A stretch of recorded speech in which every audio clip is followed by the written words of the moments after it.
Sensível ao agravamento da Guerra Fria, os militares leais a seus aliados da véspera não viam com bons olhos o nacionalismo de Vargas transformar-se gradualmente em anti-americanismo.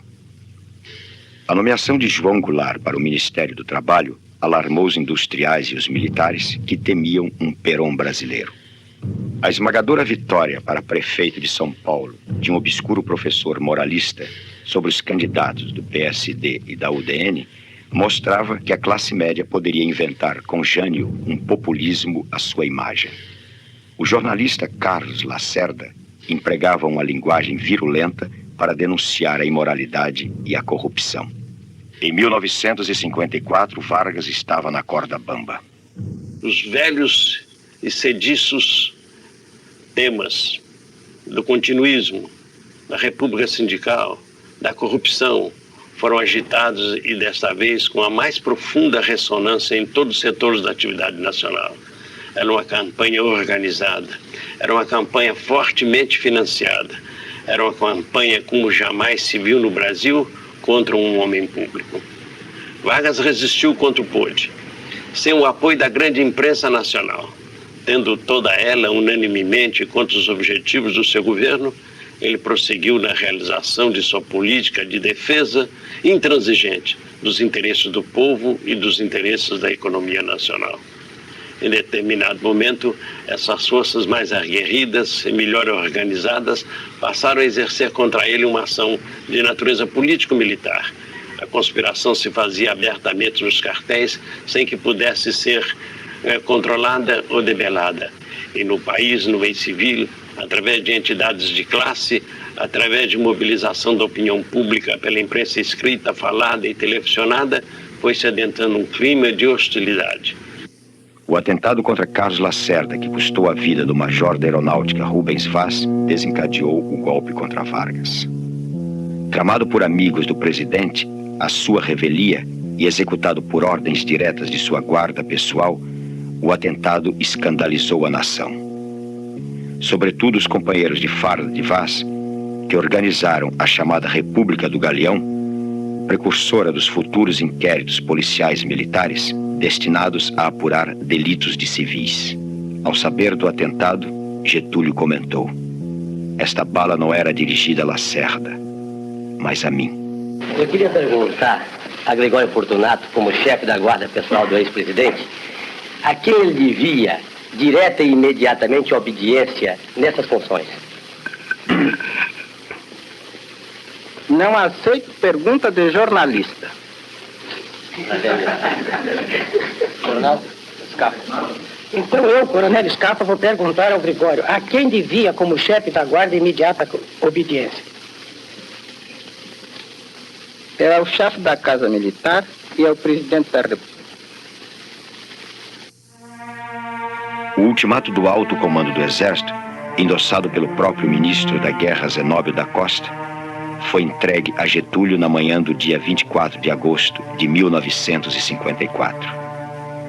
No mesmo dia, Vargas matou-se.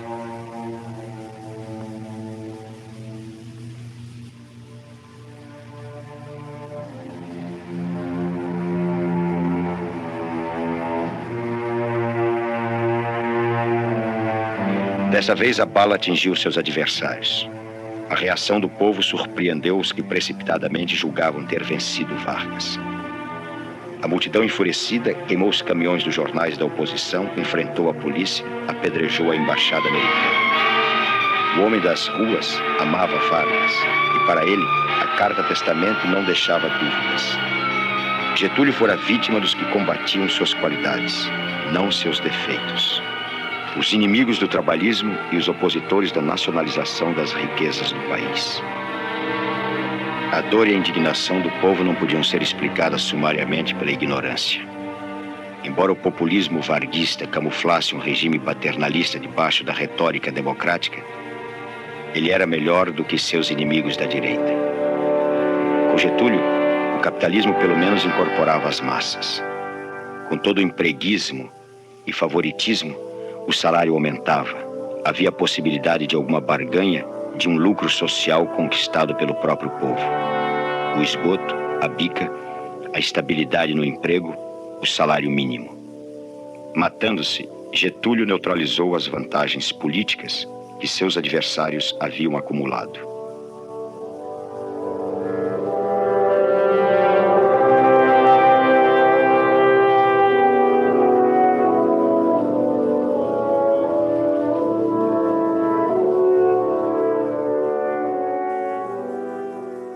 O vice-presidente Café Filho substituiu Getúlio. Antigo líder sindical, era do partido de Adhemar de Barros e tivera seu nome ao lado de Vargas em 1950 como parte de acordos eleitorais. Bem mais conservador do que o presidente, Café tinha praticamente rompido com Getúlio durante a crise política que precedeu seu suicídio. A UDN aplaudiu o novo presidente.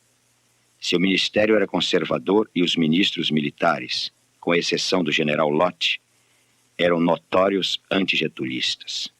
Amorim do Vale na Marinha, Eduardo Gomes na Aeronáutica e Juarez Távora na Casa Militar. Juscelino tornou-se logo candidato da ala renovadora do PSD à presidência. Por esmagadora maioria, conseguiu a indicação oficial em janeiro de 1955.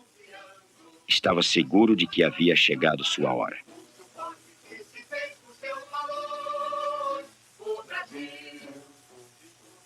Favoráveis a uma candidatura de União Nacional, em princípio militar, as Forças Armadas tentaram eliminá-lo da disputa. Passados uns dias, eu estou lá no Palácio da Liberdade com um amigo meu me telefone. E me diz, olha, você ouviu o discurso do Café na Hora do Brasil? Eu, não. Pois olha, ele fez um discurso gravíssimo e faz acusações ao senhor, etc. Só às 10 horas da noite é que eu consegui a cópia do discurso. Então, escrevi uma declaração minha em que eu repudiava o Café, telefonei para o Correio da Manhã, o Álvaro Lins, que era o redator-chefe do Correio da Manhã, eu disse, Álvaro, eu vou dar uma entrevista perigosa. E eu comecei a entrar em entrevista violento. Disse, não é verdade o que afirma o presidente da República.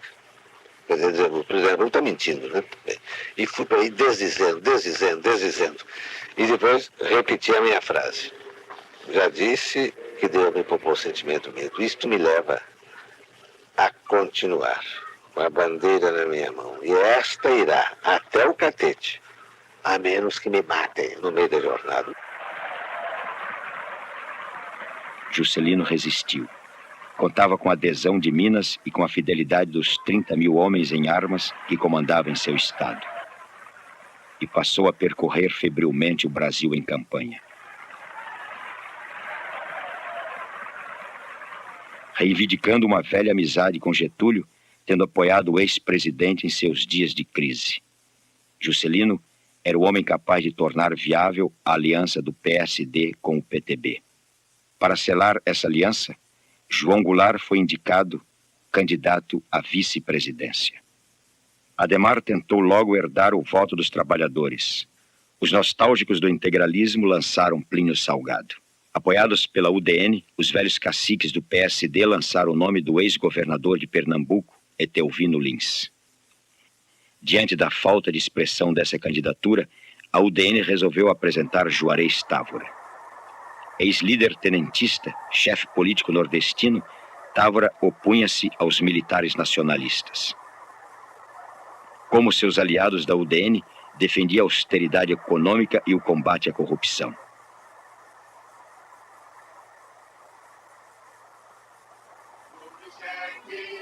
A resposta de Juscelino era a promessa de uma arrancada desenvolvimentista que realizaria uma administração de 50 anos em 5.